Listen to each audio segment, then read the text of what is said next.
Where was it before it came up there?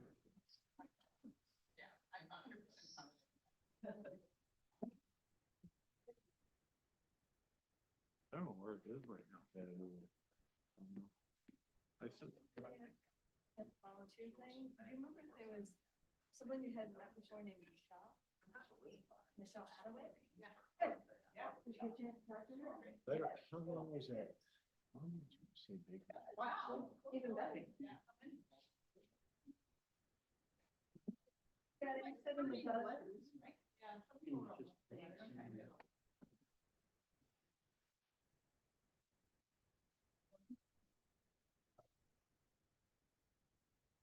It's on the picture. Nothing else.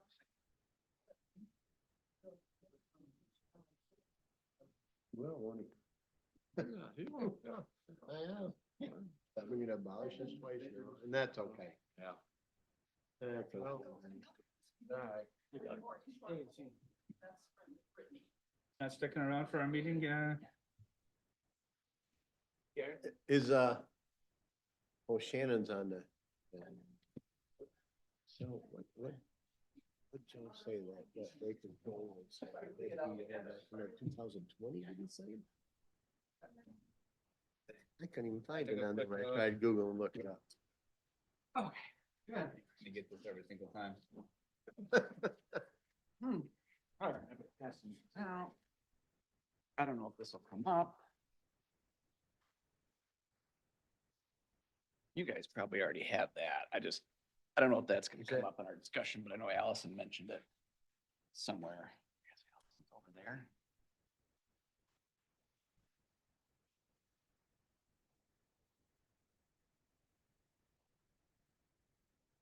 Yes, yeah, there's a quorum of Dems there. Doug, is that right? They got a quorum of the Dems. Is that okay here? What's that? They got a quorum of the Dems. Is that okay? Oh. That.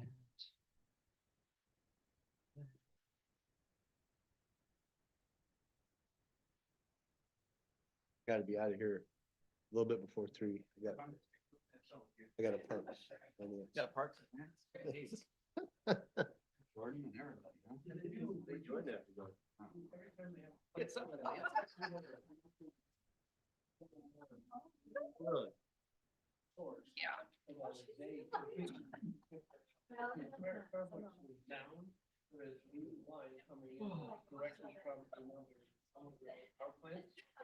There's only one, I'm still here, yeah. Doesn't feed anybody else that from another, it's like straight from one power plant to the other. Thank you for these two. Start. Yes, I made the name bigger, which I think looks a little better. Hi, that's really good. Yes, I need that a little bit bigger. I'm gonna take that to NACO, Yeah, oh, definitely. you know? Are you all set? Do you need anything? I have no idea. I'm sure we'll be fine. We'll survive. Thing show is over. We're the side.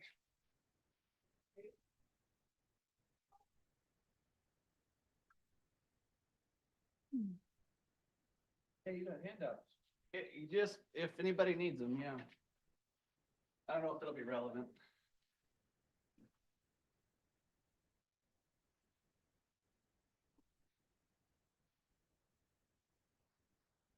Yeah,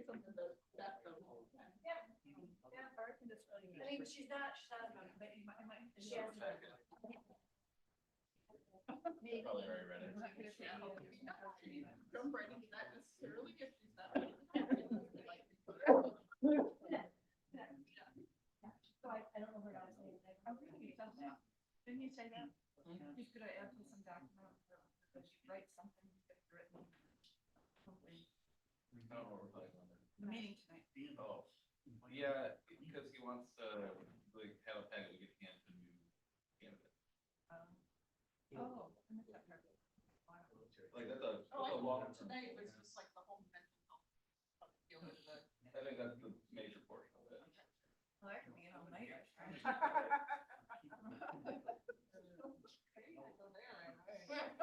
Yeah, there's some contracts out there. Don't worry, there's money.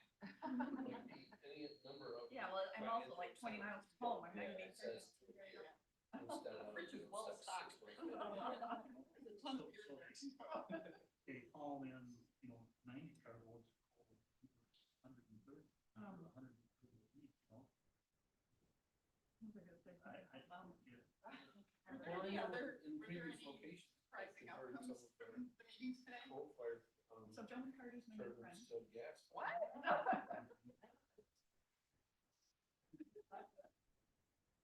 I almost just stepped in and asked if you needed to be saved. Like, literally, let him hear me say it. Yeah, what was the outcome of that? Is that just all I informational? do think, no, I think the board is concerned about whether or not we really have a reliable source of power, or power, or whatever, depending on your choice of drug, if Hamel plant shuts down.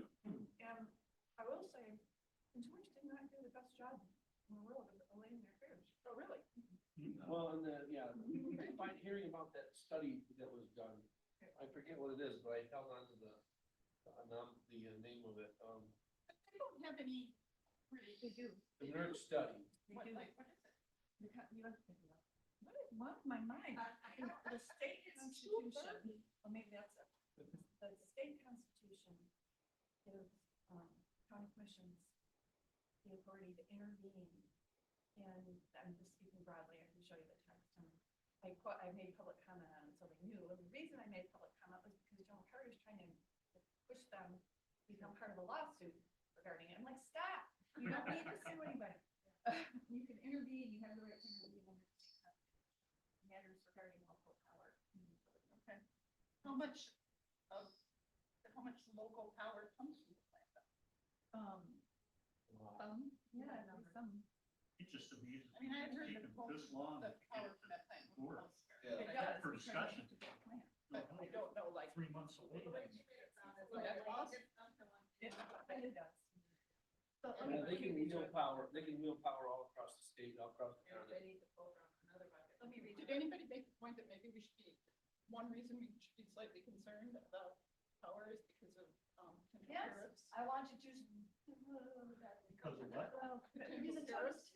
Canada, but I mean, I Oh, think yeah, that yeah, they Harlan probably brought need that up. to dig into this a little bit. So anyway, my concern is though, I do not want the county to own that thing. And that's where we draw the line. Yeah. But anyway, it says county intervention, public utility service rights. This is like, section, I'm sorry, Roman numeral 7 of the state constitution. Any county, when authorized by the board of supervisors, shall have the authority to enter or to intervene in any action or certificate rate of any privately owned public utility, furnishing services or commodities to rate it's not a public utility. It's not a public utility, it's privately owned. Oh, I think my takeaway from it was like, consumers is like, we have enough to handle it. But when MISO wants to take it from us, then maybe we would be losing. So it's like, well, then how can we tell other entities of MISO to get their shit together? Cause like, it seems like it's, of what? like, MISO's the whole, all the way down to Regional. Louisiana here. Oh, really? That's our grid. MISO's not, but that's That's true, but what there's consumers said. yeah. And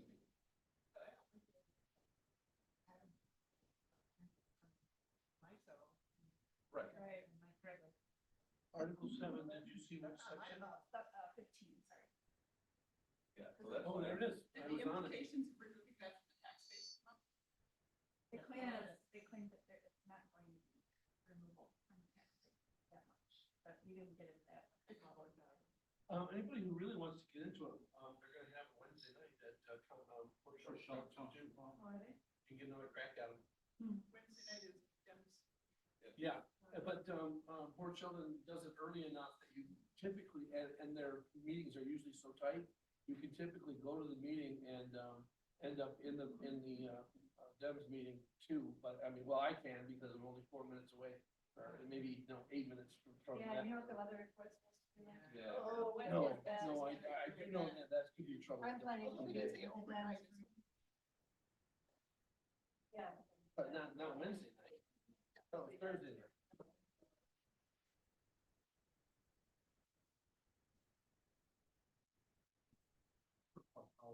You know, it's not like Captain Kirk sitting in the captain's chair telling Scotty, we need more lithium, you know? It's just like, somebody's about ready to flip the switch, more power, there's always surplus power on the grid. Yeah, I think that's the thing about it too. They use some power like that. You can see it, I'm sure, that's where you go. Power literally at the exact same moment. I don't need to sit in the middle. I don't care. Let me just sit over there. I don't even need that. See ya. I forget the one full day. Do we have to sit in the middle? I don't think so. Okay. Get the folder. What's that? Yeah. Pretty hefty.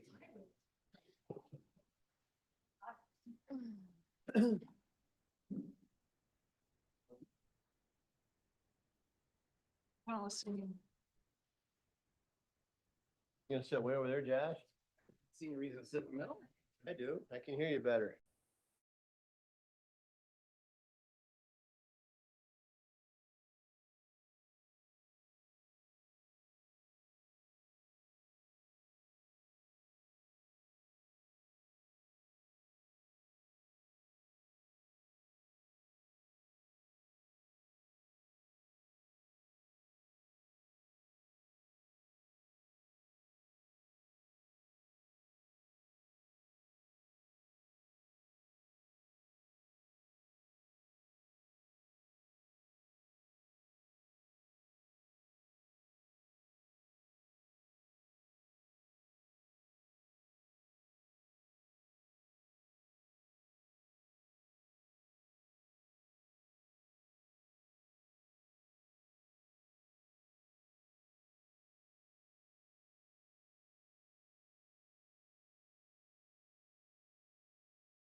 We're gonna get started. Mr. Dave in the audience, get started with our meeting. First open for the Appointment and Alignment Committee, we've got public comment. Would anyone care to comment? Wow, this mic is hot. Holy cow. I can hear myself reverberating. Yep, if you'd like to make a comment, please state your name and location, and please keep your comments to about 3 minutes. Sheila Detloff, Holland Township. First, I want to advocate for my commissioner, Jordan Juritzma, for vice chair of this committee.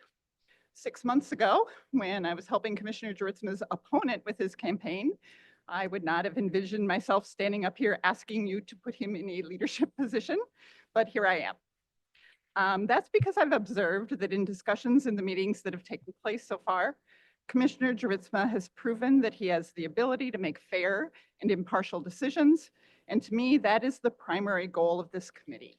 It's imperative that this committee appoint people to boards and commissions fairly and impartially, without any bias towards supporters or special interests, and making sure that people appointed are not also in a position to benefit from that appointment, other than, of course, specific seat requirements that are mandated by state law or by bylaws of a committee.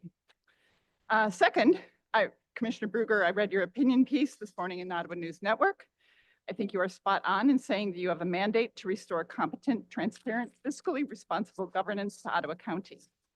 And while I agree completely in the need to right the ship, I just want to point out that in some respects, it appears to me and others I've spoken with that in the effort to course correct back to fair and transparent governance, this new board is sometimes overcorrecting. That ship had been headed way off course with the previous board, but if you push the rudder too far in the other direction or hold it there for too long, you risk going off course as well. One good example is this whole common nonsense being used as an attempt to keep Roger Belknap on the Groundwater board. That never should have been a discussion in the first place because Groundwater has no statutory authority. But you appeared to let Jack Jordan head you off course with his apparent misunderstanding of non-essential clauses. And you can see me after class if you'd like more of an explanation of what those are. This ship should be navigating directly toward what is good for the county.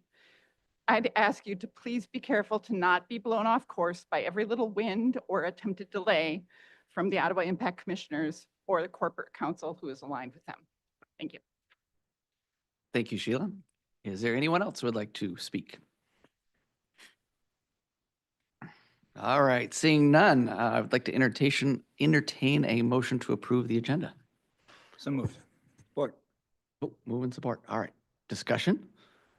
Allison's already I- raising her hand. I am, I Motion, would we're just ready to like rock. to, I would like to motion to remove discussion item 4 from this particular committee's agenda.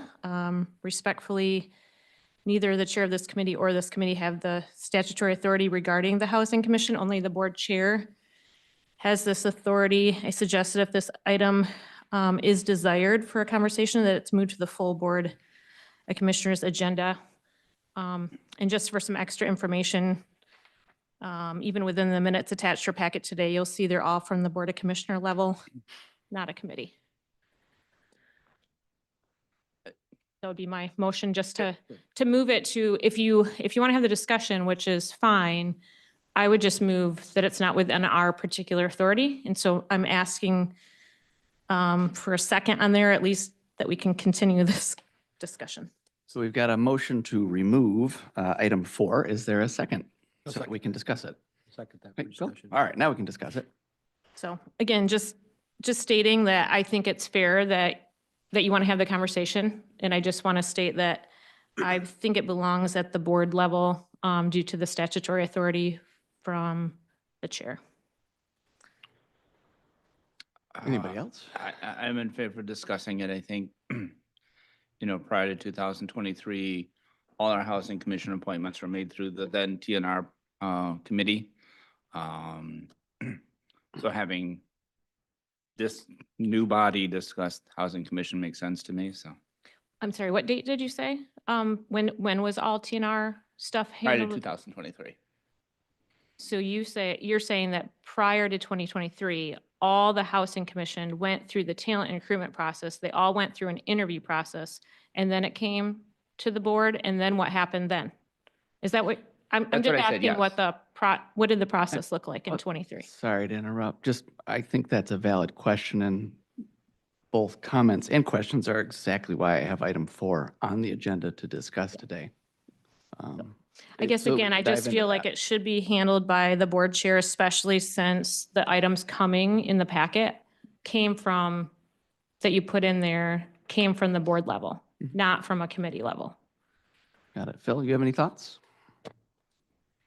No thoughts? I'm not sure. Okay. That's my thought. Well, right now. I'll throw out there, I try to talk last as the chair if I can. And I put it on there in particular because I believe the purview of this new committee as the Appointment and Alignment Committee is to make sure that our appointments and our appointment process is in alignment with statutes and bylaws of each of these different groups. And so I thought it was worth discussing that as a part of our committee.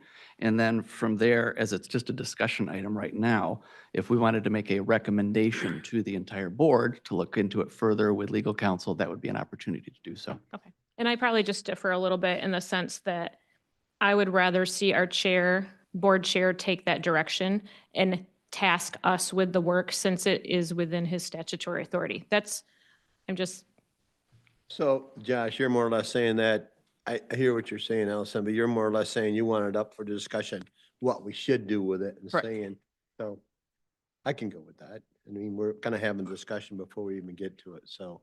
Yeah. You know, And would Alice, I just don't know say if we then if- have an action item on it. It's we can discuss it it. is not an action item, so it's a discussion item. yep, I get it. I just, again, felt like the board chair should be part of that. Okay. I- So we've got an amendment on the table. Rachel, would you care to call roll for that? Could you just repeat the motion, please? I believe the motion was to remove item 4 from the agenda. Discussion items. Discussion item. Yeah, Mr. Kyers, no, Mr. Zylstra. No. Mrs. Medema, Yes. Mr. Bruegger, No. motion fails. All right. Any other amendments to the agenda? All right. All in favor, say aye. Aye. Those opposed? Forgot to say aye to my own motion there. All right, item 1, election of a vice chair. Suggested motion is to nominate blank to serve as vice chair. I'll mention this 3 times. Are there any nominations for vice chair? I'd like to nominate Jordan Jorsma. Got Jordan Jortsma. Are there any other nominations for vice chair? Any other nominations? Any other nominations? All right, so we've got a motion to nominate Jordan Jortsma to serve as vice chair. Do we have a second on that? Second. All right, second. I think we can do just a voice vote on that one. Any other discussion? I'll just comment that I think it's very apropos that the one guy who's not here gets voted on for more responsibility. Yep, That's that's what the right way to happens. do it, so. All right, all those in favor say aye. Aye. Those opposed? All right, motion carries. Item 2, I'll read this and I'll leave the blanks in there as well. And I'm going to suggest we have a little discussion on it before we move forward with it based on some new information. So item 2, appoint 3 commissioners to work with the deputy county administrator on the boards and commissions application process. Suggested motion is to appoint blank and blank and blank as commissioners to review applications, interview candidates, and make recommendations to the full board. So moved. For the moment, is there a Second. second? Thank you. Yeah, realize that I hemmed us in by including this in there the way I did. Yes, Apologies. and my suggestion to Josh was leave all 5 of us. I don't know why we had appointed 5 and then wanted to go down to 3, so I was confused on that.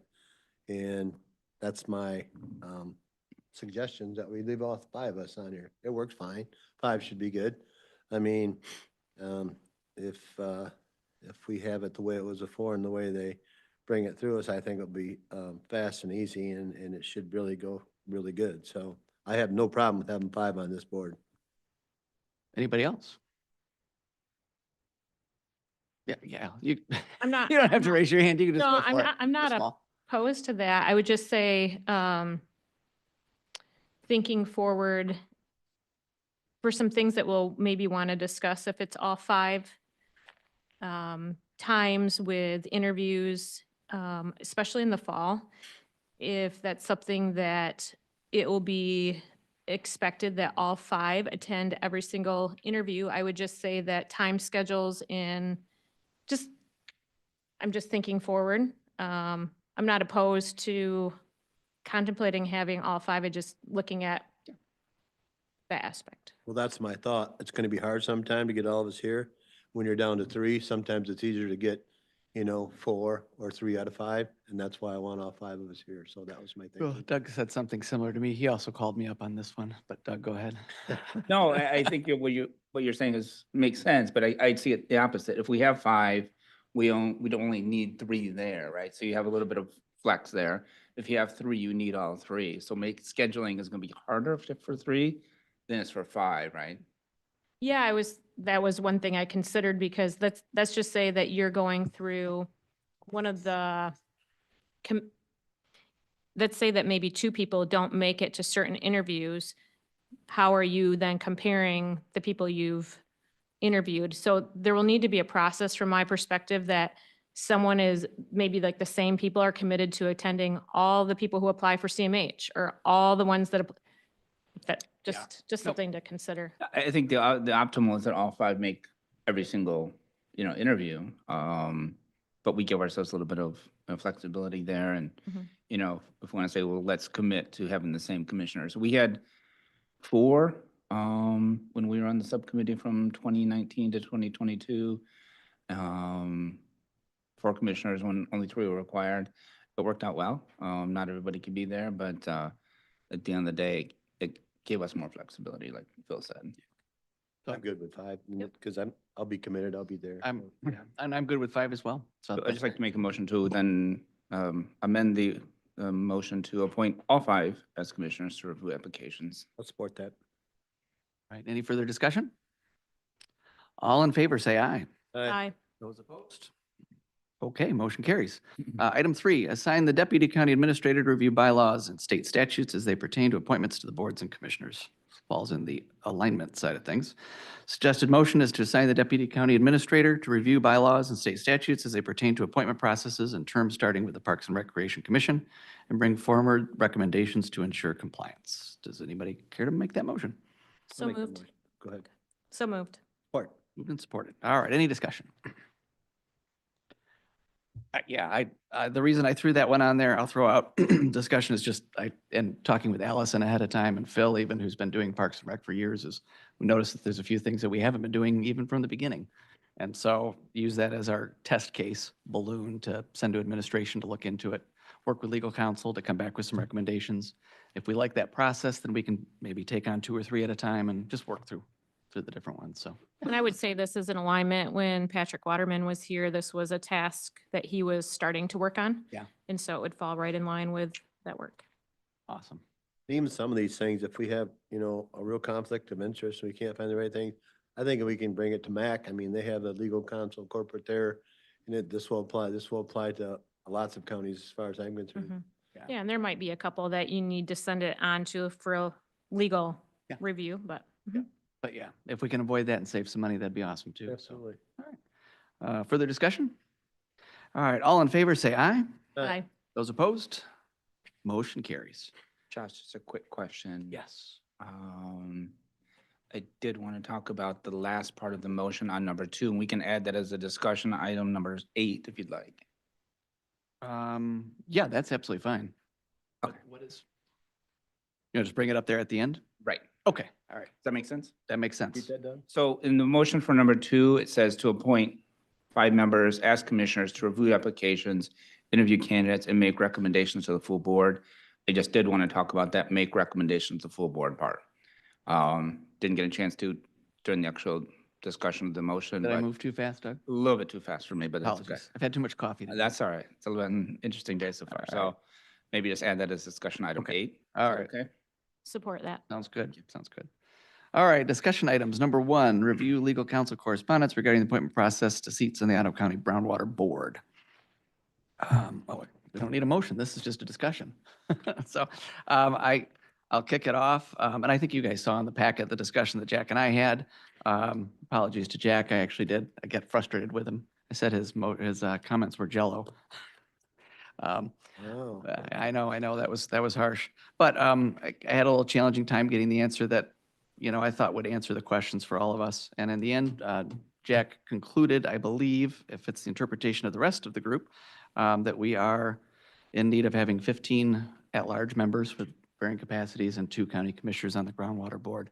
So the question for our group is kind of how to handle that going forward. And Allison, I know you were involved, and I brought the timeline and appointments and everything else that happened, and how that process came to be. Up to the committee's, suggestions. And Allison, maybe you want to Yeah, kick it off? Yeah. I am supportive of whatever this committee wants to recommend. I guess, want to just bring up that I noticed the emails were listed here in the public packet. Emails you had with corporate counsel Jack Jordan. From my experience, I guess from the history, staff emails have not been placed in packets historically up to the state. And I guess I just have concerns with litigation counsel emails, like corporate counsel, corporate counsel emails being placed in this manner. I don't see Jack here today. I'm not sure if you gave him the heads up to our legal counsel, just sharing ahead of time, and even our staff members, that you'd be putting emails in the packet. And it's just something that I have concerns with. I think that the respect to our staff is really important before you place things such as that matter in a packet. And I don't know if you asked legal to be here to answer questions we might have, but I felt like while you had those conversations with him, I don't see him here today. Sure. Yeah, I appreciate that. As far as the emails go, the only conversation I haven't had with Jack that wasn't on email, there's 3 emails preceding that one where I asked him to give us information. And one email, I'll be happy to forward those as well. I didn't hear back from him. Second email was CC'd with Gary and John. Did hear back from him on that one, and then I had to email him a third time to ask for more, ask him when we could hear back from him. So I'm not sure. I guess. did There you weren't any ask- I private guess- conversations that were had. It was all, and I wanted it transparent and out in public, the Right, I'm conversation that just took asking place. for that respect. So anytime you would put a staff email, anyone, like within a packet, I'm just asking, maybe you did talk to him. I don't know if you did. Maybe you asked Jack, like, hey, I'm gonna be putting this in the packet. I just want to be really cautious in how we're treating our staff members, and I'm not saying you did that with any ill intent.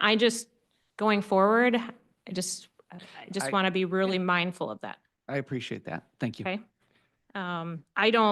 Looking at the actual subject matter here, I think whatever this team wants to analyze based on what we received, would be supportive of.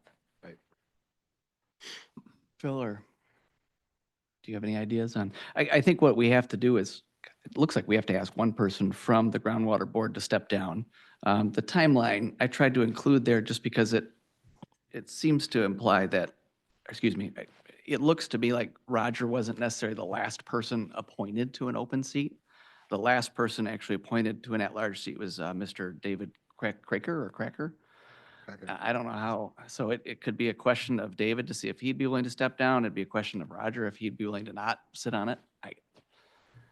Do we have a pleasure, or do we want to just put out an email blast to everybody on the Groundwater Board and ask one of them to step down? Oh, Paul, do you have an idea?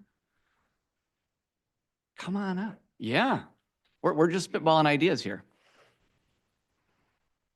So the Groundwater Board has been talking about its membership composition for the last several meetings. And we had 15 members, which comprised 2 commissioners. We had 2 non-voting members. That was Water Resource Commissioner, or that was just one, Water Resource Commissioner. Through our discussions, the Groundwater Board that had commissioner representation on it, they made a recommendation amongst themselves to have Joe, as a Water Resource Commissioner, be a voting member. Simultaneous with that, we've been having discussions with the Parks Director. It also made sense to have the Parks Director be a voting member. So we're in and at their last meeting in October, that was what they recommended and voted on that. So our meeting next week, we've been working on the bylaws. And that is something we've been just doing internal.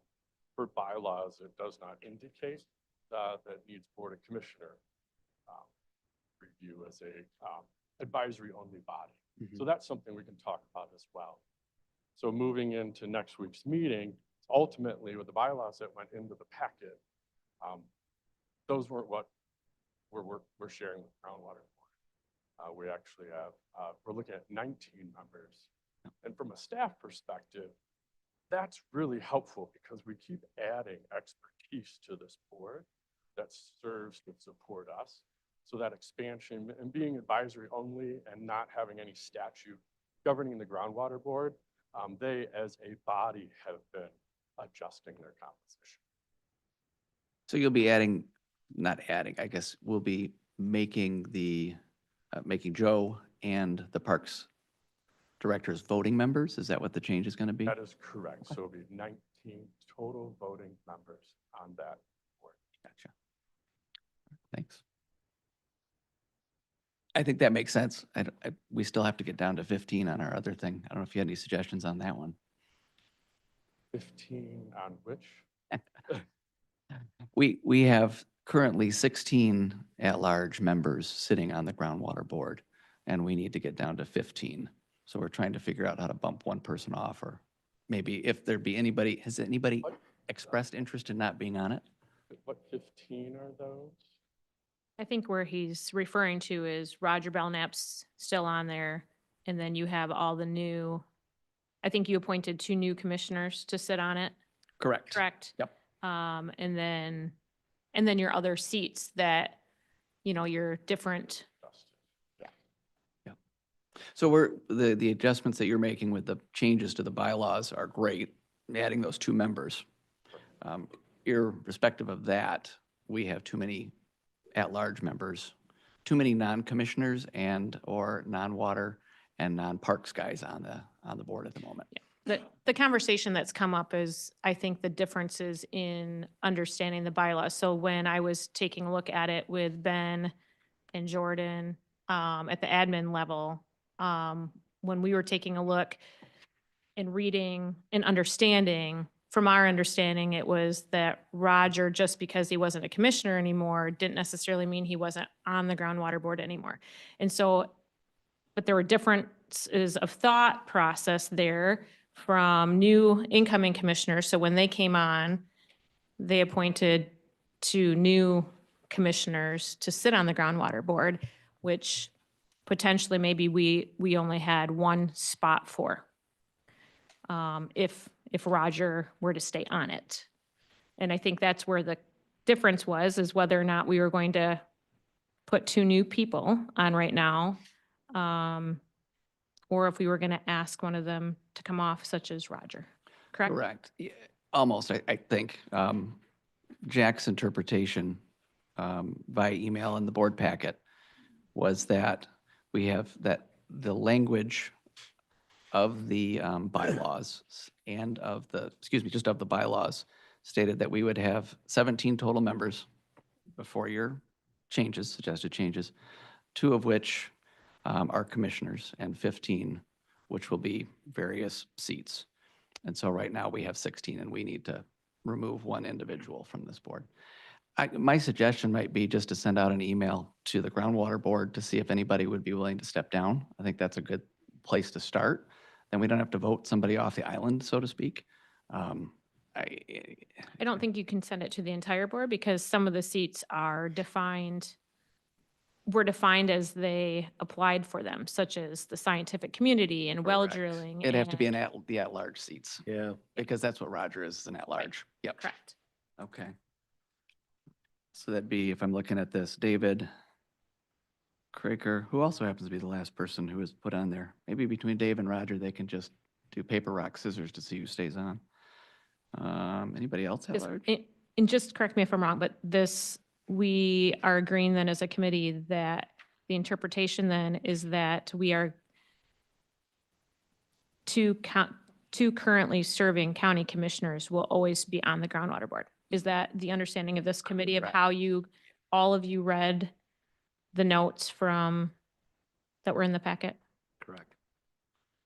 The other option is, there is an attendance requirement, and if that's not met by somebody, the Board of Commissioners has the option to remove that person. Got it. Man, that's cutthroat, It is, but yeah. the better way, I think, would be. Just to send out ask a the friendly at-large ask. Members, Yeah. if somebody wants to step down. Okay. Yeah. I- I personally think if you reached out to Roger, like if he knew that was, like, he would be willing to step down. Okay, So okay. that's my perspective Sounds on good. it.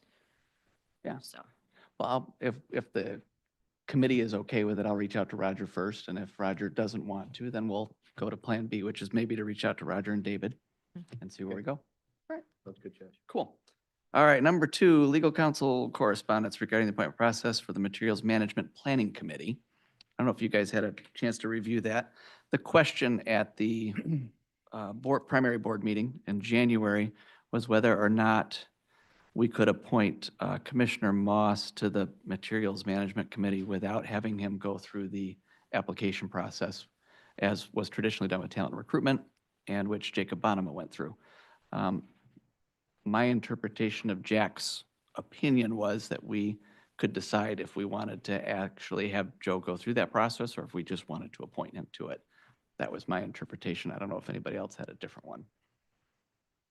I guess my interpretation was slightly different. Yeah. I think he was just giving it a little bit of flexibility that it is the board's prerogative of how we set up our appointment policy. And we have an appointment policy for talent recruitment as a whole. And our talent recruitment process goes through interviews for a variety of committees and boards, including the materials management committee, including this particular seat. And there, I guess the reason why I am more leaning towards that is because this particular seat is not just solely reserved for a county commissioner. It is reserved for a county official or somebody that we designate to sit in our spot that would want to apply. So my personal perspective is that it should still go through the talent recruitment process and allow others to apply without the county, but it is the board's prerogative, yes. Yep. Anybody But else? I guess we Yeah. could have a policy and I guess I'm not sure why this one would go outside of that policy. My take was, I didn't feel like a elected official such as Mr. Moss needed to jump through extra hoops. If we as a board wanted to appoint a commissioner as our elected representative to that seat or the designation, I think we ought to just do that. But then you're eliminating other county officials from applying to it. So like there's other county officials here in the county. I'm not saying that they're driving at the bit to serve, right? I'm not saying that, but it is closing the opportunity for others to apply to it. And I guess one thing to keep in mind is if you did choose to post it, perhaps if only Joe were to be the one that applies to it, perhaps then you just slide him, like maybe he doesn't have to go through the entire interview process. I don't know. Do you guys have a Phil or? Yeah. Oh, no, I'm You're just, laughing? Yeah. I kind of agree with Jack that there's a historical perspective here that could be observed, which is just to designate a commissioner. Me too. But if, to follow up on what Allison was saying, if you posted it just for, Oh, you're fine, Ron. Your voice just for elected officials, I think that would short circuit the process of, applying and being interviewed and all that, I think, in all likelihood, unless you had more than one. No, I would definitely prefer that it'd be appointed by the board chair and it'd be an elected commissioner. Doug, you're the only one who hasn't spoken yet. What you got? Does not matter to me either way. It says elected official, so if you want to post that, that makes sense. If you want to just have John make that appointment for Commissioner Moss, that makes sense. I think on a board of this size, we're talking about a lot of voices already, so. Okay. Yeah, I just didn't know if anyone such as like, for example, our water resources commissioner would ever want to apply to that, or if there's other, I don't know, just. Yeah, I think, Ron made a good point. If we want to post it briefly to all elected officials, if anybody wants to, and then go from there. Yeah, See what applications we get. We don't need to have it a 5-month window. Right. A short window. Right. If anybody is jumping at the bit that we don't know about, they can jump in. If not, My then we guess can is there appoint won't somebody. be. Yeah. Probably 5 judges, right, Ron? Yeah. Sure, they have other things to do, but Okay. Yeah. Okay. So, if I remember the motion at the board meeting in January, it was to appoint Joe pending legal's opinion, or was that Jordan? God darn It I was can't to send remember. it to our board for discussion. Send it to us wasn't for discussion. So we would need to send this back to the board to vote on that decision. Is that about right? Or, Do you want to switch this into a motion that we move it to the board for put it in as a posting. posting, and that's fine with me. That makes sense? The board to do the post, I think we Well, can I make, think we could we actually have do that it right power here. ourselves. We would Yeah. have that you have the power as the chair to Right. then reach out to the clerk's department and just Yeah. ask for it to get. Yeah, I don't think it needs to go to the board. That's what I'm thinking. So Have that power? well, I guess I do have that power. I'll Okay. take the power. All You right. could make a motion to, To, to open up the application process for a week. Here we go. sure. There we go. You oppose that to So you the. just, we you could- just made the motion? Apparently I made my Okay. own motion. Would anybody like to I'll second the second that motion, for ya. Allison? All right. All in favor, say aye. Aye. Aye. Those opposed? All right. We'll post it for a week. I'm sure they're gonna be chomping. All at right. the bit. Yeah, I don't know that this is the right course in the long run, but okay. All right. We'll go for it. I voted in favor of it, so there you go. All right. Item 3, update from the clerk's office on current openings on the boards, commissions per the appointments to boards and commissions policy under 4A and B. And Rachel, I think that was you. Yeah, so in the packet, there's currently 5 positions that are open. The Lakeshore Regional Entity Substance Use Disorder Oversight Policy Board. There's 1 member for a 3-year term. And that term has already started. We have, are still waiting, to get applicants. We have the Ottawa County Community Corrections Advisory Board. One of the service areas positions is open for a 2-year term. The Ottawa County Community Corrections Advisory Board, we have 1 workforce investment board member seat for a 2-year term. And then 2 open seats on the Ottawa County Community Mental Health Board that do not, they're 3-year terms that do not start until April 1 of 25. And then finally, the Ottawa County Environmental Health Appeals Board, we have 2 open general seats for a 3-year term. All of them are currently open and awaiting applicants except for the Mental Health Board. When you say they're currently open except for the mental health board, what do you mean by that? Well, the seats are available. I'm sorry. That's what yeah. So the seats, there's nobody in that seat currently. Okay. And the board, they could move right into that seat. But the Community Mental Health Board, their seat would not start, their term start until April 1. Sorry. That's good. Yeah, Allison. Just a little extra information. 1, 2, 3, and 5 were all seats that nobody applied to in the last round. You guys maybe already know that, but, so that's why we reposted, because they have not had Nobody anyone apply. Yeah. So, No one applies, you just repost them. right. And then, it's gonna be something else I'm Yeah. gonna state, but. Interestingly, number 5, I asked, can't remember who I was speaking with somewhere in the last month or 2, how often the Environmental Health Appeals Board meets. And I think they've met 1 time in the last 15 years. Yeah. So if we can't, We actually reopened this board because it was left stagnant with nobody on it. And so because there needs to be a process for someone to Sure. appeal, we did need to fill it, have that, right? have that available. At least, So if ha- you're looking for a low level of commitment to volunteering with Ottawa County, right. the Health Appeals Board is a great opportunity for you. And you're probably already aware, Commissioner Bruger, but the CMH board position, since the seats, since the postings are closed February 28, meaning that we'll have to have some interviews really soon after that. So that, because then you have to be able to get that to this committee, or, I mean, to send on to the full board, hopefully prior to them needing to serve in April, You got it. right? Yes. How many absolutely. applications do we have on those 2 seats? I believe we have 1 candidate that applied for both seats, and then, so we have 2 candidates for 1 seat and then 1 candidate for the other, but in essence, there's just 2 candidates. Okay, and one of them was an incumbent that reapplied for a seat? Correct. Okay. For which board was that? CMH. CMH, okay. I've just got to tell you that I have a lot of experience with community corrections, about 25 years since it was founded. I served a 1-year term as chairman that lasted for 20 years. And so I can tell you it's hard to get people to apply. Mhm. And I think we had to recruit to get some of the seats filled in the past. So that Yep. may have to happen again. Yep, I did work on that, but Not that ran easy. short, so we could use a little more. Ron, I little more thought you were recruiting. about to volunteer to be on that board again. Is that what I heard there? Don't forget, I'm a lame duck.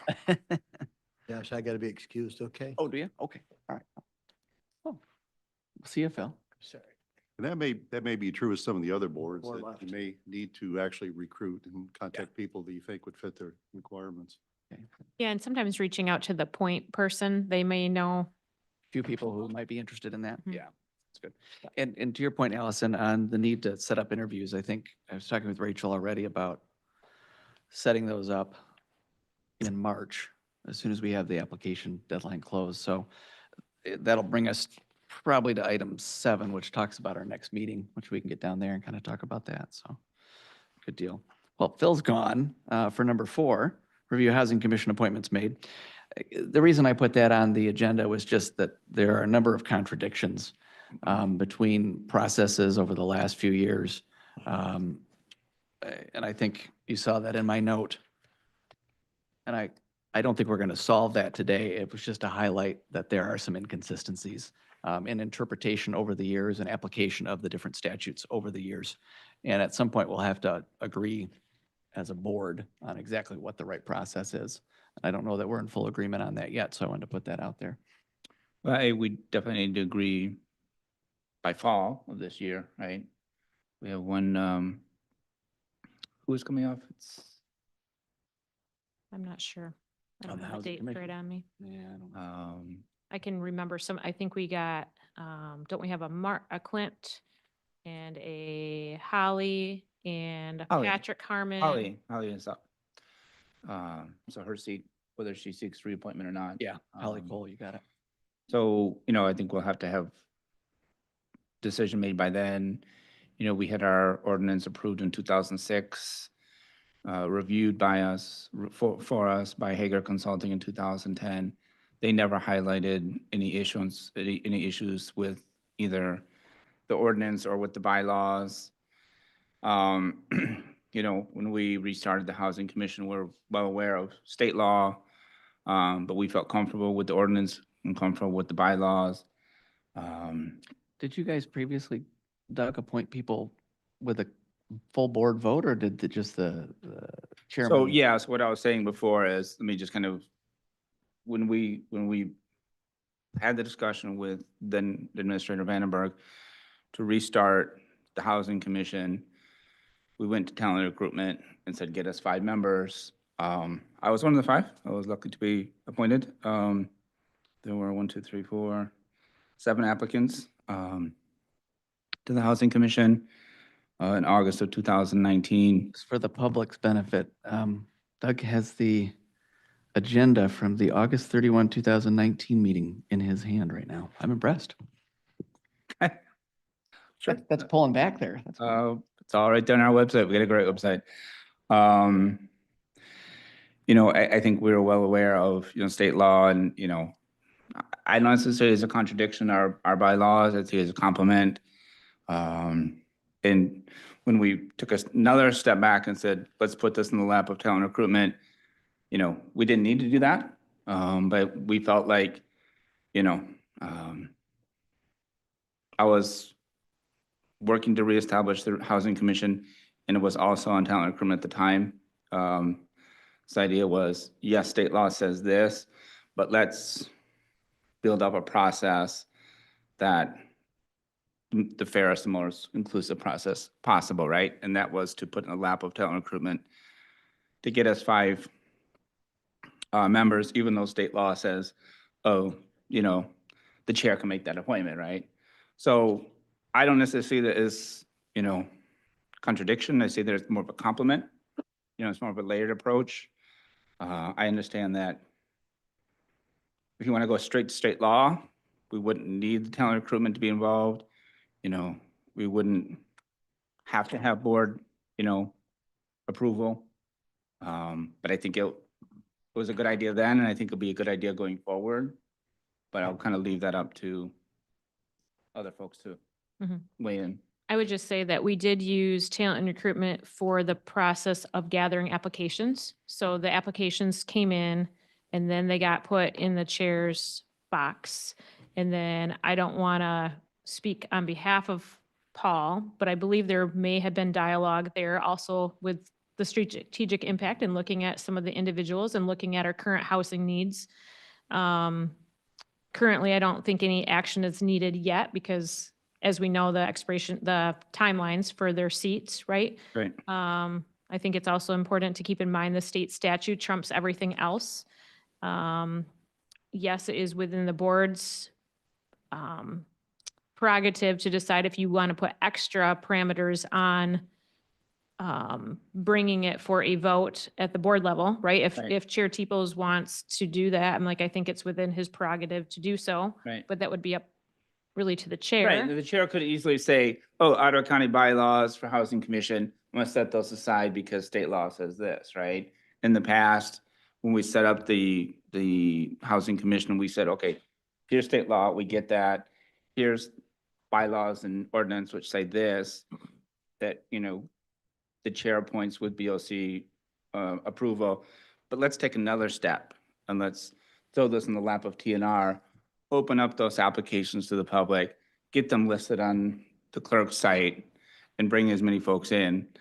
I don't see any of those three things as, you know, contradictory. I think they're complementary. If you want to just go straight to state law, I understand what that says, right? Mhm. But I do think that we had a good board in 2019 that got set up through the TNR process. I'm in favor of doing that once again and have it, this committee, make a recommendation to the board for who that person should be in 2026. And I guess I would just like to hear Chair Teeple's response. And that was Yeah, one no, of the reasons why I wanted You to. know what, guys? I'm gonna make that appointment all on my own, and I think he'd be well within his rights, according to state law. But I think we can make the recommendation, and at least it would be my preference, say, we know you have the ability to do that, but we're presenting you with, you know, this idea that we'll get you some candidates, we'll go through them, we'll make a recommendation to the board.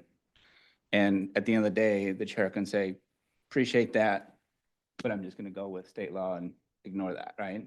So I don't think that there's a contradiction. I think they're complementary. Mhm. And we can take the steps that we would like to take, knowing all the while that Chair Teeples can discard that and make the appointment, right? Right. And then removal of members have always had a vote taken. So let's say that a chair wanted to put someone else in someone's place. That has always come before the board for, anytime we've had someone removed and you were to put someone on there, that's always come before the board for a vote. Well, we've only had that one time, so I will say that. That we only had- Do you have personal At one experience point, with there that? was only one point in time we've had people removed. And I understand that's also state law. It is. Bylaws and ordinance doesn't talk about removals, to my knowledge. Is that right, Paul? Well, Yeah, I don't recall Okay. anything about removals. I think, that'd be a bylaws great must legal have cited counsel something. conversation. so, but I think that's pretty clear in state law that, you know, Chair Moss had the ability at that point in time to do that. And nobody contested that.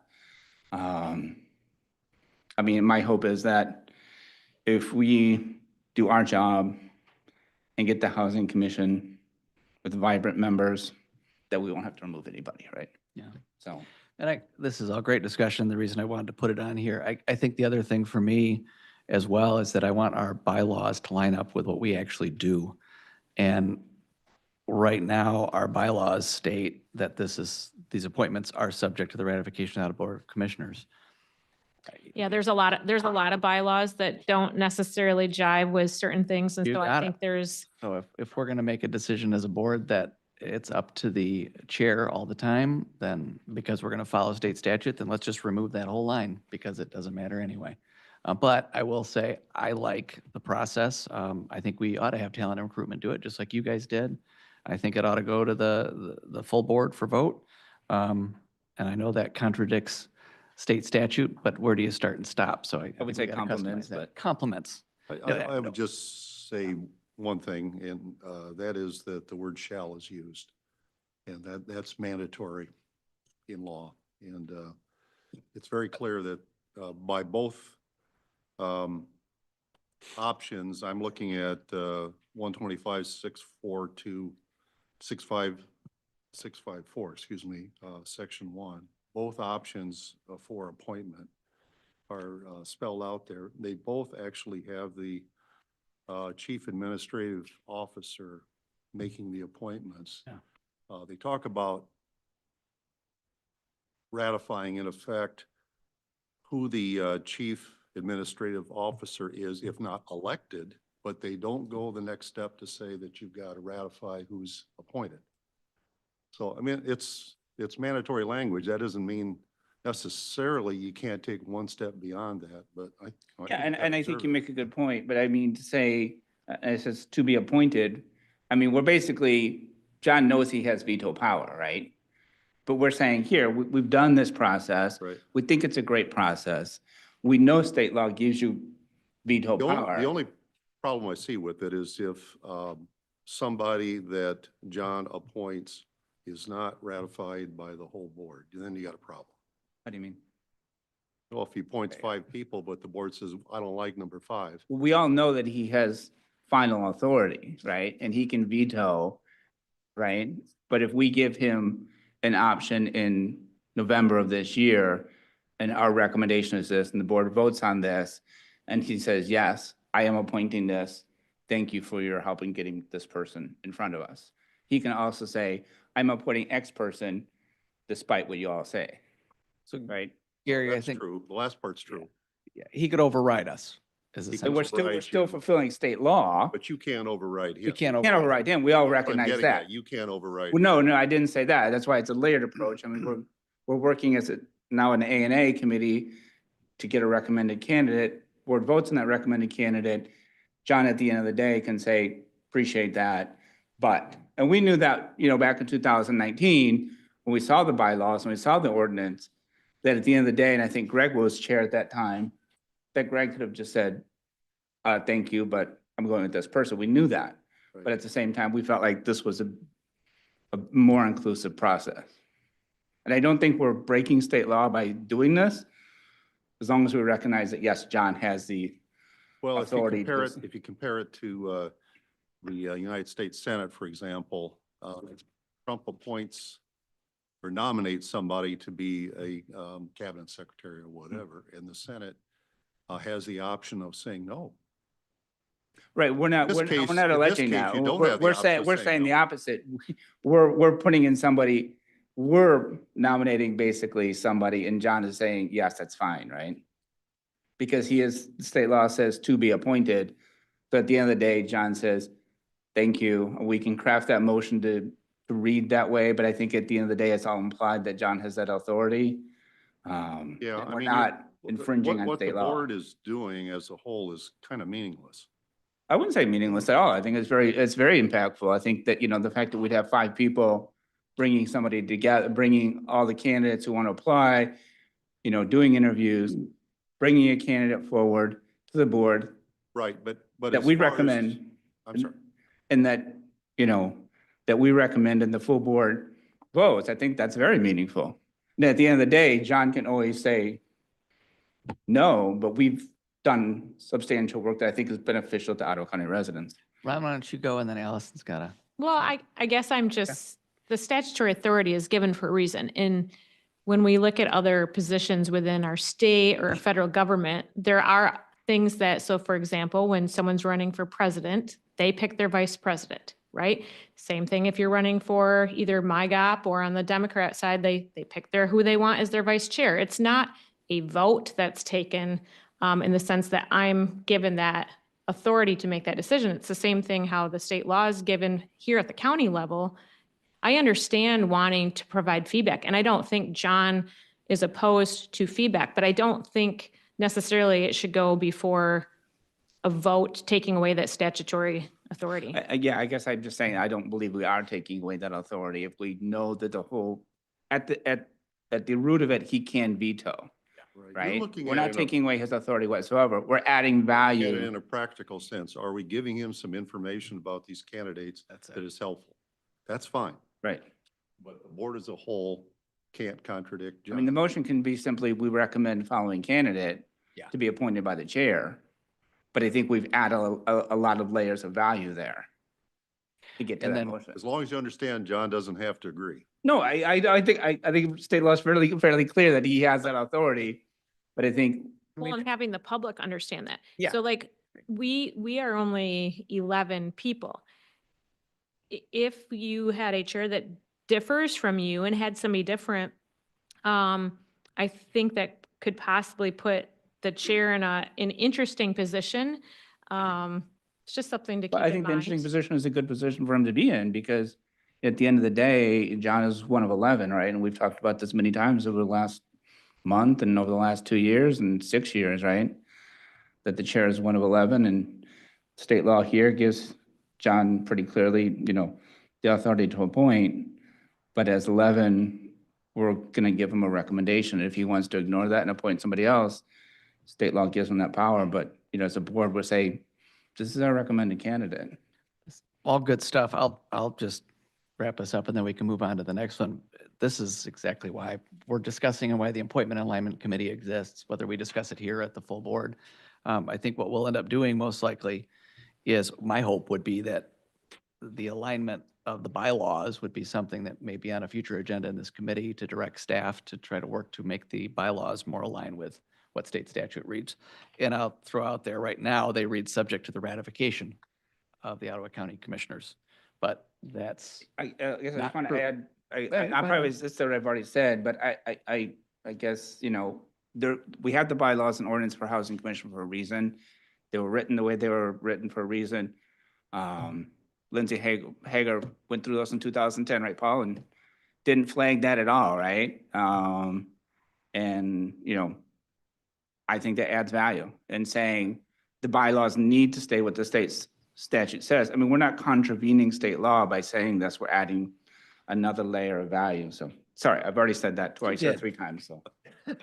duly noted, Doug. One little small note, I think you meant to write December 19 on item number 4 because there's no December 12 meeting, just Oh, FYI. thank you. You're right. Yes, yeah. So we're good on number 4, number 5. Oh, you jumping ahead to number 6? No, about number 4, when it says review a housing commission appointment made on December 12, 2024, it should say December 19. Thank you. Yes. Yep. That's kind of funny. I looked and looked. Oh, you did? You looked for that? I looked. Oh, I'm sorry. Thank you. I'll do better next time, everyone. All right, item number 5, discuss prior board practice of one-year appointments. I threw this on there just because and I'm glad you came back, Phil. Thank you. And Doug. I never went anywhere, by the way. You never did go anywhere. You're right. Just I Phil. did. He walked out on us. No, anyway, move on. It's been a long day and I am fine putting this one to another meeting if you guys want to. I just wanted to get some input on the historical side of one-year appointments from commissioners. I'm sure Allison has a thought on this. and I have a Okay, thought you about guys that. are all ready, Allison, then let's first. go. All You want- right, yeah. Okay, just very briefly, I think we could possibly draft a policy together that states all board members shall serve a 1-year term unless addressed differently by state statute. We could then ask our administrator to reach out to the department heads and other key point people to address by updating their bylaws. Yeah. To be in correspondence with our policy, because we can write policy, but if we write that policy, then a lot of bylaws are going to need to be adjusted. Yeah. So that's just one thought process. Exactly what I was thinking. I kind of have the opposite, so I'll let you go. I like first. the one-year appointments because if we elect a different chair and he has a different opinion who wants to sit on different boards, I think that should be his priority. Right, and I'm going to line up with Phil. I think, in the past, I know. what's that? Didn't you guys just say the same thing? Anyway, sorry. Doug, I go know. ahead. Yeah. I know. In the past, we've had 1-year appointments. Implicit, and I think Phil will testify to this, is that implicit in the 1-year appointment is that you're appointed, and at 12/31, you're resigning, right? And then at 12/2, or 1/2 of the next year, you're reappointed. I don't think there's any contravenance of state statute or bylaws by making 1-year appointments, and if we need to make it explicit that if you accept this appointment on 1/2, you're resigning on 12/31, Mhm. that was always the implicitness of that appointment, right? So we wouldn't be contravening bylaws or state statute. It is a 1-year appointment.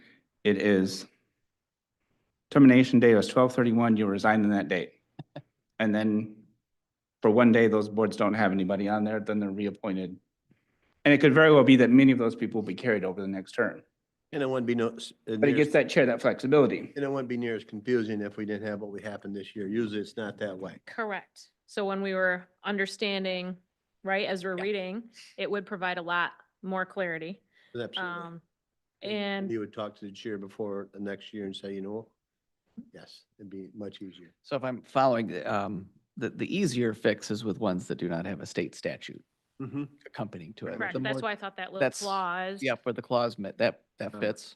And then what Doug is getting at, and then maybe what we're talking about is in the bigger picture, the ones with state statute tied to them that say it's a 3-year term, some sort of a preemptive agreement that. Well, like I said, I mean, that was, For this? that was why I owned, since I've been on the board in 2019, I understood 1-year appointments is you're appointed on this day, I get it. you resign on 12/31, or your appointment ends on 12/31, whatever it is, but if we need to make that explicit, then I think we solve a whole bunch of problems all at one time. You know, the chair has more flexibility. Folks are going to continue on boards for the most part, but the chair is going to have some flexibility. New chairs are going to have a lot more flexibility, and we don't have to have spreadsheets of who's on which board for the next 3 years, right? I know we've appointed Jordan for 3 years and 3 months, right, to CMH. But, you know, other than that, you know, we could start a policy maybe starting in 2027, in January of 2027, saying 1-year appointment, you resign, by accepting this appointment, you resign at the end of this year. Which was, again, That was the the- implicitness of past practice to me. That was the practice, and I definitely understand that was the practice. And then the recent board discovered, oh, there's a state statute that goes differently than that. And so one of my curiosities was with boards that have a state statute requirement, the reality is we couldn't force somebody to step down at the end of a year. We have to acknowledge that.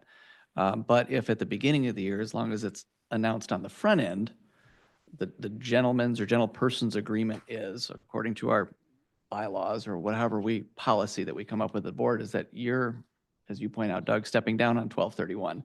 By accepting this position, you're also agreeing to resign at the end of the year. If you don't want to agree to resign at the end of the year, then hey, there's plenty of other committees that we can put you on. I guess I That's just wanna one push idea. I'm back not saying on it's a that great idea, but because state statutes should always trump But state whatever. statute allows you to resign, right? it does, yeah. Yes, but we shouldn't be putting, I don't think that's our right to tell that person that they have to step down as a condition of them serving on the committee. That, I would love to hear legal counsel's review on that. That is a big concern I have. If it's a state statute. Yeah. No, agreed. It's something we'd have to look into to see if it's even possible. It seems that that was the practice of the prior board. Is there a way to use a fancy legal word, codify the practice without violating state statute? I don't know that there is. That's Yeah, where it and has to be more of a. Another twist on that is a lot of these terms are 3 years or 5 years after you get through the staggered part of it. Yeah. And they're all through the staggered part by now, I imagine. So if someone serves, based on board rules for 1 year on a 3-year term, do we have 2 years to go to fill? Mm-hmm. Or is the next time around, you know what I mean? Well, I think the Or seats is- stay the same, right? I mean, we have underlying seats, and then we have appointments to those seats. Well, the state Those are two different statute things. speaks in terms of serving the whole term. So if you have yeah, we've someone had this, stepped down we've had by this a discussion group of- before, Ron, and I think that, you know, there are seats and there are, you know, appointments to those seats. The seats are the same, right? I think it's an interesting legal question. I do too. I don't really think it is an interesting legal question because I think it's pretty clear, is that you have It's not seats, interesting, but it's a legal question. I right, think that it's- you have does the appointments to term those continue? seats. I think what I'm saying, Doug, is your idea proposes an interesting legal question. Is it doable? Can we do it? I like the idea of doing it. I just want to make sure we can. Yeah. Anyway, good discussion. All right, review talent recruitment minutes from December 17th. Is that the right date, Allison? I don't have any notes that it's not. That's all right. Okay, good deal. Item 6, review talent recruitment minutes, December 17th. Rachel, I think it was Rachel, can't remember who brought it up to me. We didn't have a way to acknowledge that those minutes exist and to have some sort of a carryover into a new committee because we're not technically talent and recruitment. So I realized we couldn't vote to approve the minutes, but I wanted to lodge them somewhere so that they at least pass through to this committee. Okay. So That's why they're there. I got 2 things to say on that. I mean, there's obviously additional committees that we need to have minutes approved for besides just TNA. I think for me, it makes sense to have all those orphaned boards or committees, so to speak, have that put to BOC, right? We Wait, I'm have, sorry, can you restate that? we have the, You hit the nail on the head with the bigger discussion. We closed down, what, 4 or 5 different Four. four standing committees. standing committees, so we have. They have 4 outstanding orphan- minutes. Set of minutes, right? Right. So we could theoretically approve TNR, but then we still have 3 orphan committees with minutes. I don't see Yeah, what, you could just send them to the board and have. why don't we the just send board all approve 4 to the board Yeah. them. and have the board approve all 4 orphan committees? I agree. I do. Rachel's got a question. So we have, the board has approved, the planning and policy, health and human services and finance ones already. There's still the internet, what's it? And I think the talent one too, because I remember, maybe not. Nope, we didn't, We we didn't do did that one, not do did that one, we? yes. You're right. But we could roll the health and human services into the planning because we put all of that in one agenda Right. now, so. Okay. But what were the other ones, Allison, Broadband from was last one year? of them. Broadband, and then Broadband. executive transition is orphaned. Um, It'd be nice just to strategic forward planning those was all on. orphaned. So there's 4 orphan committees that need to have their minutes approved. And does that sound fair? No, absolutely. And the reason we threw it on there was we have an orphan committee and what do we do with it? And I think you're right, Doug, and I don't know if maybe there's a legal precedence on it, but it probably ought to go to the full board to They at need to least be approve approved it. somewhere and they can't be approved here, so. Makes sense. Okay. I guess my second point on that is, and we had this discussion, Allison, I just want to make sure that when we do see them on BOC, the Larry Jackson language is removed. I did, it was We still. gave the permission at the full board level, and I don't know.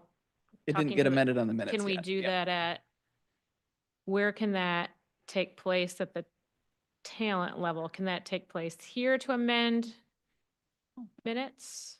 Didn't you guys already amend them? We already amended, It is- We amended it at the board level. Was approved. Correct, it wasn't at the health and human services. It was at the board level that it Right. was Right, so when amended. the board sees them, maybe in 2 weeks, if we could just have that Larry Jackson language removed, because it wasn't Probably have removed to here. make a They'd motion have there. to make a motion officially to do it. Or we could add it to the agenda. God, it seems like a Why lot of would we have work. to have it vote on twice?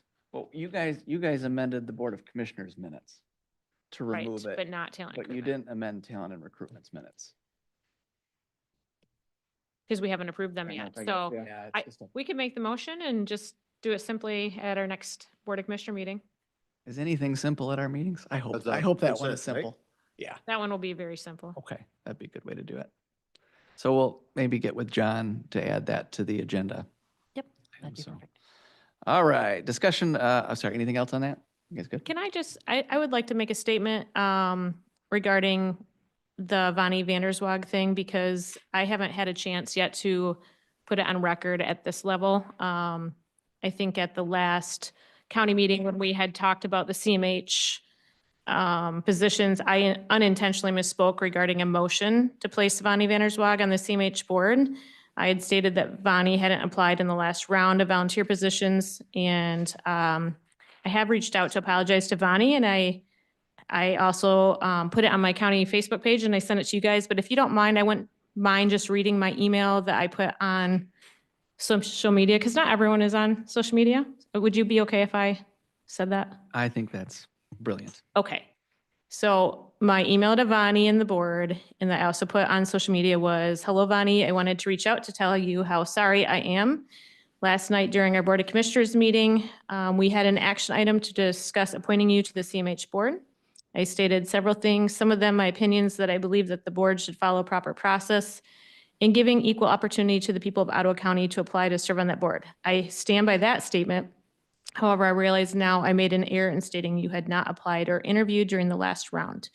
I had looked at December's packet prior to the board meeting. I didn't see your name listed. But when someone emailed me this morning stating your name was in there, I rechecked and realized my mistake. Again, I am sorry for the error on my part. I will also be reaching out to the board to let them know my mistake. Please accept my apologies for misspeaking last night. And I put that on my page on January 29, and I just want to say that publicly as well. So thanks for letting me do so. You bet. Allison, I'll just say thank you. We may disagree on a number of policy things, but the apology thing made publicly right here, I think speaks well, absolutely, of you. So bravo. All right, number 7, schedule. Do we want to meet? We'll meet according to when we gotta meet to, interview people, right? I mean, we wouldn't meet just to meet, we're trying to interview them, buddy, Josh, would you? No, I don't want to meet just to meet. Okay. Well, I think part of the routine meetings would be based on more of the alignment side of things. So at some point in time, right now, we've tasked staff to look at the Parks and Rec Board to Right. make recommendations. You know, do we come back in a month to review their recommendation? Sure. And maybe try that. At that point too, we'll have all the applicants. Wait a minute. This would be March. Second week in March, is that right? We would have all of our applicants for the CMH board by then, but should we have started interviews by then? It's a question. I don't know the timeline on that one. You'll probably want to reach out to us to schedule interviews prior to another meeting. Yeah. Here Okay, is my guess. I would think so too. Because the cutoff, what is it, the 28th of February? Yeah, so I would assume the first week of March is when you would probably want to get the interviews scheduled. Okay. So you and I can work together to get the interviews scheduled with the full But board. most of us will be in DC, so we gotta keep that in mind too. What are Right. those dates? Huh? What are those dates? 28th through the 5th. Okay. Can I guess in the past, what I did when I reached out to the committee members that served on the interview team is I would just reach out to them to see what lined with their schedule, kind of like what you did for the doodle poll Survey. for here. Yep. And then once I had that information, then I shared the dates with the clerk's office as well as the administration. And then they could start getting those scheduled. Is that all going to administration eventually, back from your, oh, I bet you're Yes. gonna miss that, aren't you? Rachel? Oh, yeah. You lie. It actually has been moved back. The Oh, has the it? Right. scheduling and everything, yeah, Okay. has been moved back. Jordan was working on it, and then Shannon also has been working on the scheduling, so. Okay. All right. It looks like we have the full board meeting in the evening on March 25th. And we don't have to send this on to committee anymore, right? We are just taking our interviews and we are sending them right to the full board, correct? Well, one sticky point on that one that Doug brought up, as far as the marijuana case and Yeah. discussion on appointments. Repeat what you just said Yeah. about not having to meet. Well, what I'm saying is that we won't meet here as this committee. We don't need to take a vote on who we're going to send onto the full board. Whoever we recommend from our interviews will go straight to the full board level, correct? Yeah, so, yeah, why don't This you is- talk about it? You want me to Yeah, talk? so yeah, go ahead. I'll just say Doug reached out to legal last week and we haven't gotten a response yet. No fault on legal's part. But there's a case regarding Open Meetings Act and deliberation about, sorry, Doug, you know what? I'm going to punt right back to you. But anyway, I think it's apropos. Okay, so, there was a recent case, Michigan State Supreme Court basically saying that if you're a body that makes recommendations, you're a public body. Which, as I understand, when I was on the interview subcommittee, we would have been a public body, right? Because we did make a recommendation. So I guess what I'm saying is, I don't believe, we can make recommendations that are outside of a public body. And I know that, and I'm sure that you probably did the same thing we did, is like, after the interviews, who do you like? We kind of felt our way through and got an asterisk, and when we published the agenda, that person appeared with the asterisk.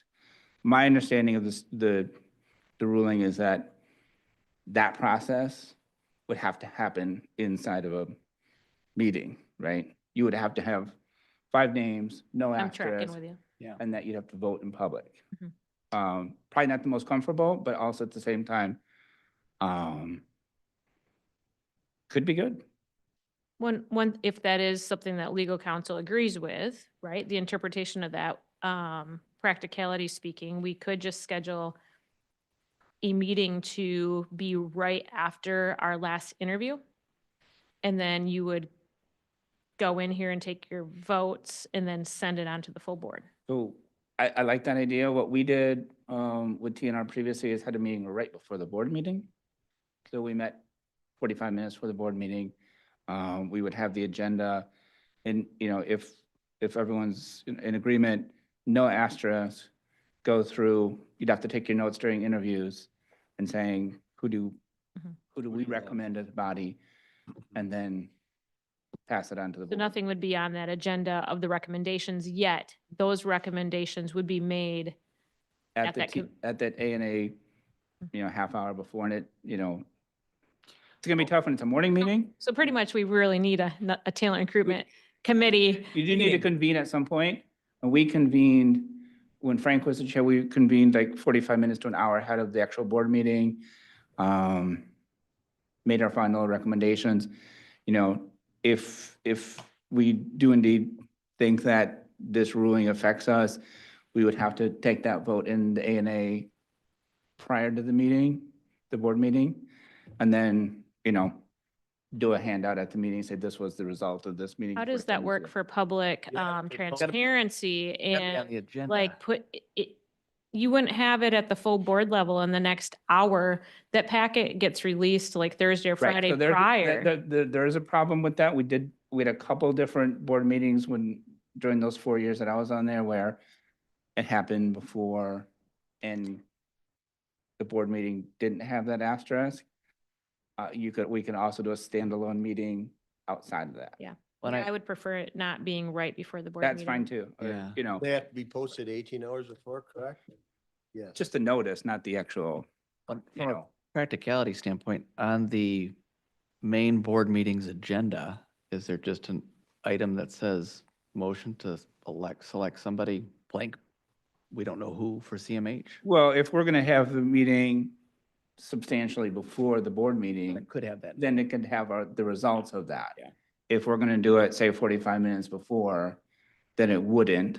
Yep. We would have a handout to the rest of the commissioners saying this was our decision 45 minutes ago, right? Yeah, and I think it's important for the full board to know who we're That's fine too. going to be recommending, and they're Recommend. going to want to have time to research, as well as the public's going to want to have time to speak into it. That just means that we'll have to separate, you know, have an A&A, you know, separate So- from the board meeting and separate from maybe even the finance and planning, because it's already So 4:30 or 4 item o'clock right 7 now. is discuss our next meeting, which appears to be landing at the latest on the week of the 17th of March, which would hopefully take place after our interviews happen, because the next full board meeting is on March 25. If John's gonna try to get that agenda out on Thursday at noon, we'd want to have met by then.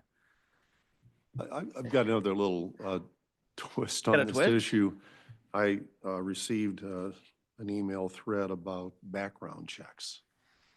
And Oh. if you are planning on doing an open meeting interview process with open deliberations, maybe all in one meeting, then you probably are going to need background checks before For the meeting. the interviews. And I don't know if Can you HR or take somebody. a step back on background checks? Pardon me? Take a step back on background checks. Every applicant you think is going to need to have a background check? Can I? This is a address- policy decision for the board or for this committee, but It's if- something that I've been working on for the last 2 years, and I'd be happy, I don't know if you're caught up to date on it, Ron. Others, I'm happy to speak to it. I just picked up an email thread. I don't know if I have everything. What, yeah, go for it. It's something that when I came on, I asked if there was a background check done. And it was shared that it had not been the practice. And then when John Anderson was here, he was very surprised it had not been done. So we started working with our HR director, and they were working on the proper steps. And from my understanding, it was only going to be potentially for the people we recommended. But when they did the application process, you would sign a thing that says, I give permission for a background check to be done. The other thing was trying to make sure that that's being kept very confidential, even from us, like it's the need to know only, like, Yeah. I don't think it's really our right to know all the different things, so I'm happy to share the information with you that Zach, we have a paper trail going, Yeah. and that was something that I had wanted to have a discussion with. I don't know, I think that's great timing on that one, Ron. just to take it 2 steps back, because obviously I wasn't part of that discussion. So your proposal is that in order to serve on a board and commission, you should have a background check? Yes. Okay, I mean, I think maybe we should have that discussion before we actually have that discussion, because I Well, don't. the idea being, what? You've got somebody with a criminal background. I could make something It was up, going to and be a very 20 high level, like not just for anything simple, not for, This person's been found guilty of embezzlement, and we're going to put them on the CMH board where they're going to, Hmm? that might be something we'd want to know. Got it. You know, there are background checks that pretty much involve just looking for criminal history. And there also are background checks that involve contacting references, which is what we do for employment purposes. I suspect that's pretty impractical to task somebody with contacting a bunch of references Yeah. on like 5 Right. people applying for one position. So I think you're going to be left with criminal history only. yeah, I suspect. that was the direction it was going. But the idea was, what if you have criminal history? Does that disqualify you? And what would you do with that information? Well, it would be known by the committee when they're But doing the interview. Allison just said we wouldn't want to know that, right? I think it's something that we need to have a conversation yet with HR. It was something that we had been working really hard on exploring. It was a great concern that was shared at the admin level. I think just from John's past experience in law enforcement, he was very shocked that our volunteers don't go through something of that nature due to the complexity of some of the information that we are working with. I guess I would just disagree. I mean, no one's done a background check on me as a commissioner, right? Yeah. And I serve the community. don't know Why what should they we did. background? I mean, then we should all background check ourselves, right? Which no one has asked me as part of the campaign process to background check myself. So why would we then ask volunteers to do the same? I'm That a- doesn't I'm strike a me little as bit- equitable at all. Well, here's my headline Doug. on that one, Doug.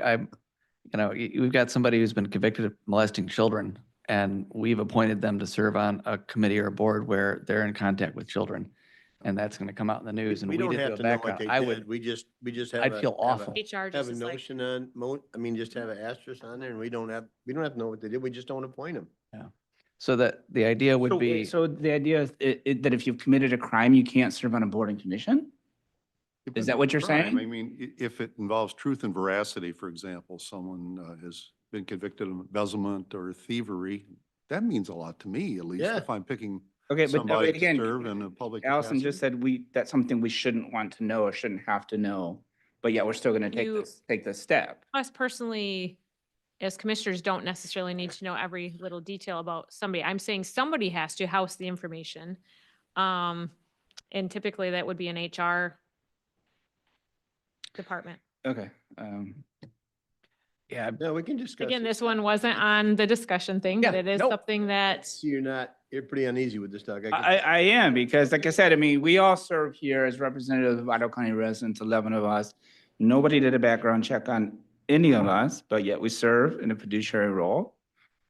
And we're asking volunteers to also help us do our job, but we're gonna say, there's no background check on Doug Zylstra, but there is a background check on, say, Chris Kleingens to serve as CMH,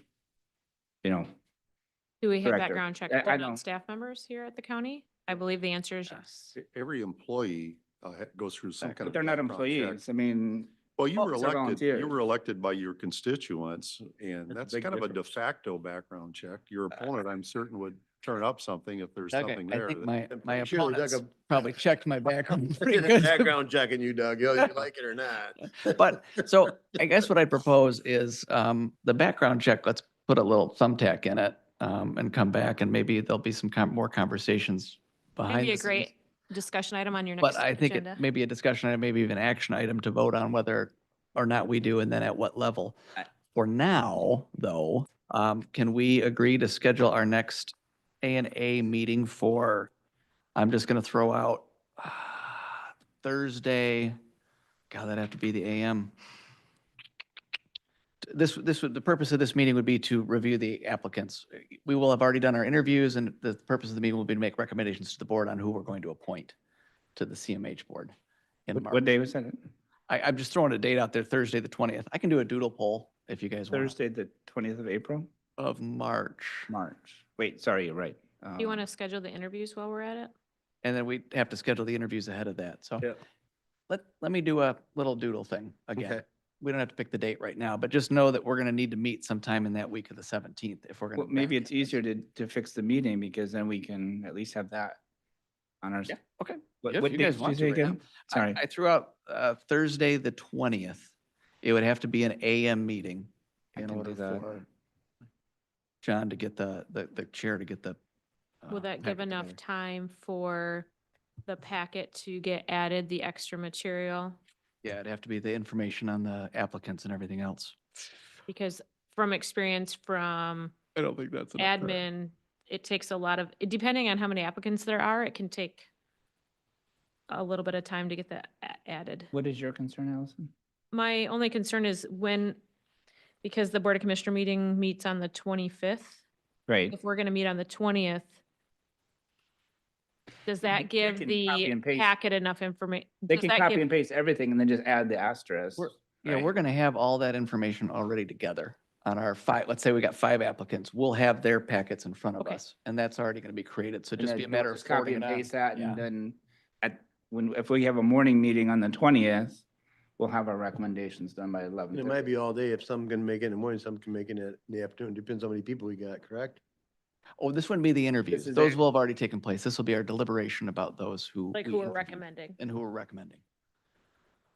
So, does that make sense? What time? 9 o'clock? 9 o'clock? Mine would To throw it out there. great. I think we can do that after we're done with all the interviews. Yeah, we'll be done with the interviews by then.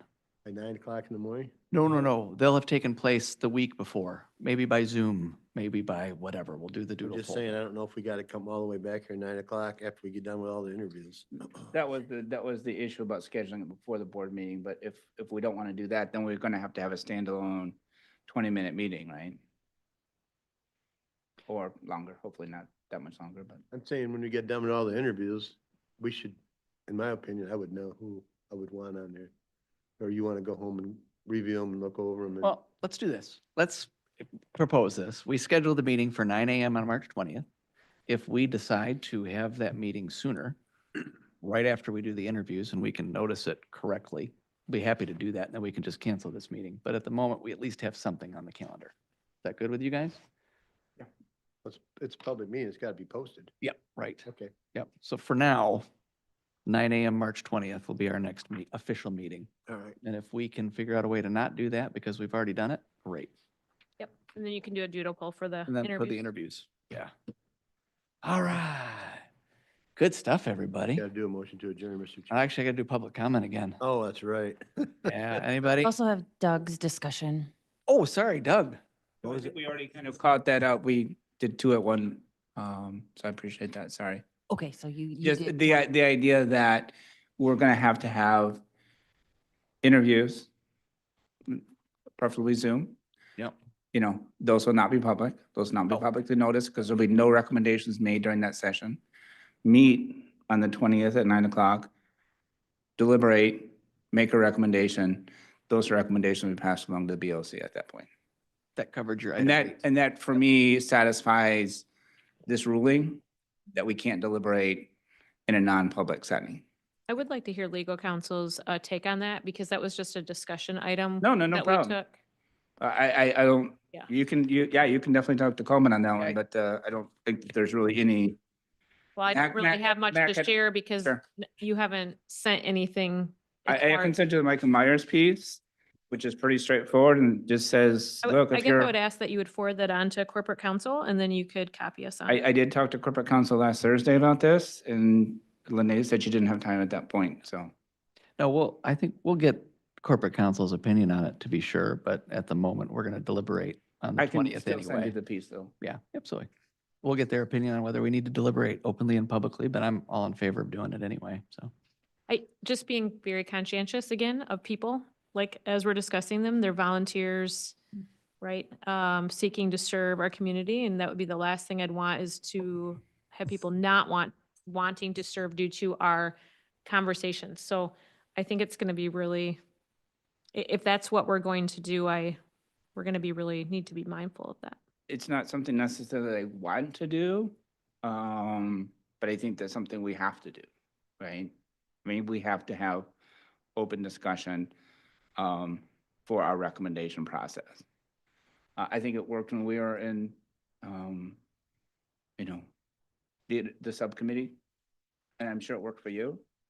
I just think with, you know, with this new ruling, to me, it's pretty clear, and hopefully, you know, legal counsel sees the Yep. same thing, right?